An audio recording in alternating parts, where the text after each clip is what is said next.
चढ़ती कला fast news.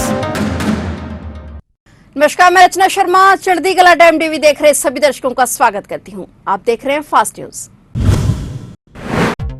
प्रधानमंत्री नरेंद्र मोदी आज 12 मई को द्वितीय वैश्विक कोविड शिखर बैठक में डिजिटल हिस्सा लेने वाले हैं, जिसकी मेजबानी अमेरिकी राष्ट्रपति जो बाइडेन कर रहे हैं। विदेश मंत्रालय द्वारा जारी एक बयान के अनुसार प्रधानमंत्री नरेंद्र मोदी इस बैठक में अमेरिकी राष्ट्रपति जो बाइडेन के निमंत्रण पर हिस्सा लेने वाले हैं। शिखर बैठक में कोरोना महामारी की चुनौतियों से निपटने के नए कदमों और मजबूत वैश्विक स्वास्थ्य सुरक्षा ढांचा तैयार करने के बारे में चर्चा होगी। बयान के अनुसार प्रधानमंत्री मोदी इस शिखर बैठक के उद्घाटन सत्र में महामारी के तनाव की रोकथाम और तैयारियों को प्राथमिकता विषय पर संबोधन देंगे।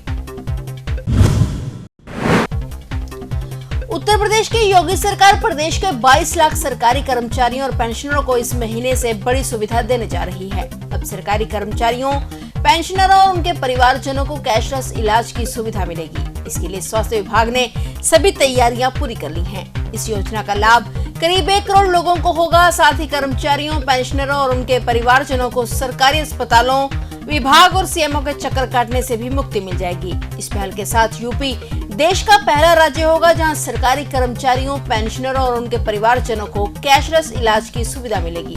मुख्यमंत्री योगी आदित्यनाथ की मंजूरी मिलते ही यह सुविधा मिलने लगेगी। गौरतलब है कि योगी सरकार ने अपने पहले कार्यकाल में कैशलेस इलाज देने का वायदा किया था। इसके बाद दूसरे कार्यकाल में स्वास्थ्य विभाग ने इस योजना को अपने 100 दिन के एजेंडे में भी शामिल किया था। आध्यात्मिक नेता श्री श्री रविशंकर ने कहा है कि लोकतंत्र की मजबूती के लिए भारत में एक मजबूत एवं रचनात्मक विपक्ष की आवश्यकता है। आर्ट ऑफ लिविंग फाउंडेशन के संस्थापक श्री श्री रविशंकर ने कहा कि भारत को एक मजबूत और एक रचनात्मक विपक्ष की जरूरत है। मौजूदा विपक्ष बहुत कमजोर है।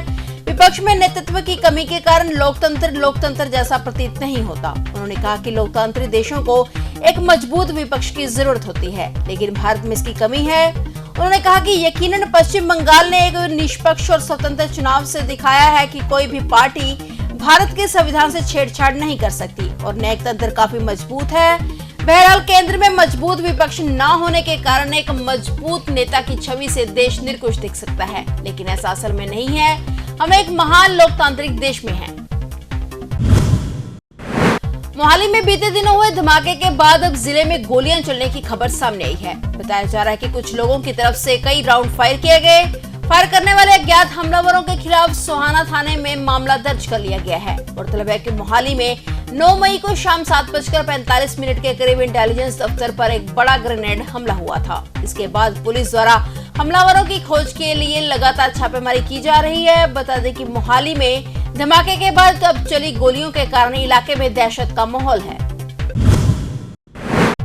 ताजमहल के 22 कमरों को खोलने की याचिका दायर होने के बाद अब जम्मू कश्मीर की पूर्व मुख्यमंत्री और पीपल्स डेमोक्रेटिक पार्टी की अध्यक्ष महबूबा मुफ्ती ने भारतीय जनता पार्टी को चुनौती दे दी है। उन्होंने कहा है कि भाजपा में दम है तो ताजमहल और लाल किला को मंदिर बनाकर दिखाएं। मुफ्ती ने कहा है कि वो निराश है कि सुप्रीम कोर्ट ने अनुच्छेद 370 को रद्द किए जाने को चुनौती देने वाली याचिकाओं पर बीते 3 वर्षों से कोई सुनवाई नहीं की है। उन्होंने कहा कि भाजपा शासन के दौरान देश का सांप्रदायिक सौहार्द बिगड़ा है।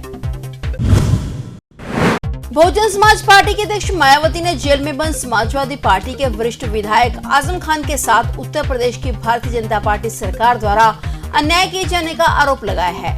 मायावती ने सपा अध्यक्ष अखिलेश यादव से नाराज बताए जा रहे आजम के लिए हमदर्दी व्यक्त करते हुए गुरुवार को भाजपा शासित राज्यों में कांग्रेस सरकारों की तर्ज पर विरोधी दलों के नेताओं, गरीबों, दलितों और मुस्लिमों पर जुल्म करने का आरोप लगाया है। उन्होंने ट्वीट कर कहा कि यूपी व अन्य भाजपा शासित राज्यों में भी कांग्रेस की ही तरह जिस प्रकार से टारगेट करके गरीबों, दलितों, आदिवासियों और मुस्लिमों को जुल्म, जाति व भय आदि का शिकार बनाकर उन्हें परेशान किया जा रहा है, यह अति दुखद, जबकि दूसरों के मामले में इनकी कृपा दृष्टि जारी है। मायावती ने रामपुर से सपा विधायक आजम खान का उदाहरण देते हुए कहा कि यूपी सरकार द्वारा अपने विरोधियों पर लगातार द्वेषपूर्ण व आतंकी कार्रवाई और वरिष्ठ विधायक मोहम्मद आजम खान को करीब 2.25 वर्षों से जेल में बंद रखने का मामला काफी चर्चाओं में है, जो कि लोगों की नजर में न्याय का गला घोटना नहीं तो क्या है। फिलहाल मायावती ने आजम खान के साथ जुल्म होने की बात कहकर यूपी में सियासी हलचल को बढ़ा दिया है। शिवसेना के नेता एवं महाराष्ट्र के विधायक रमेश लटके का दुबई में दिल का दौरा पड़ने से निधन हो गया। वह 52 वर्ष के थे।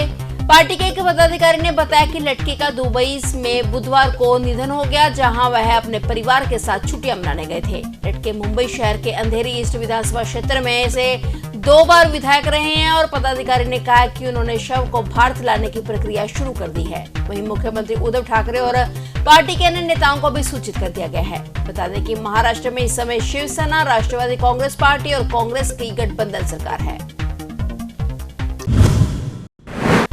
भारत में कोरोना के मामलों में उतार चढ़ाव जारी है। भारत में एक दिन में कोरोना के 2827 नए मामले सामने आने के बाद देश में कोरोना वायरस से अब तक संक्रमित हो चुके लोगों की संख्या बढ़कर 4,31,13,413 हो गई है। वहीं उपचाराधीन मरीजों की संख्या घटकर 19,067 रह गई है। केंद्रीय स्वास्थ्य मंत्रालय की ओर से आज बृहस्पतिवार जारी आंकड़ों के अनुसार भारत में संक्रमण से 24 और लोगों की मौत के बाद मृतकों की संख्या बढ़कर 5,24,181 हो गई है। वहीं देश में कोविड-19 के उपचाराधीन मरीजों की संख्या घटकर 19,067 हो गई है, जो कुल मामलों का 0.04% है।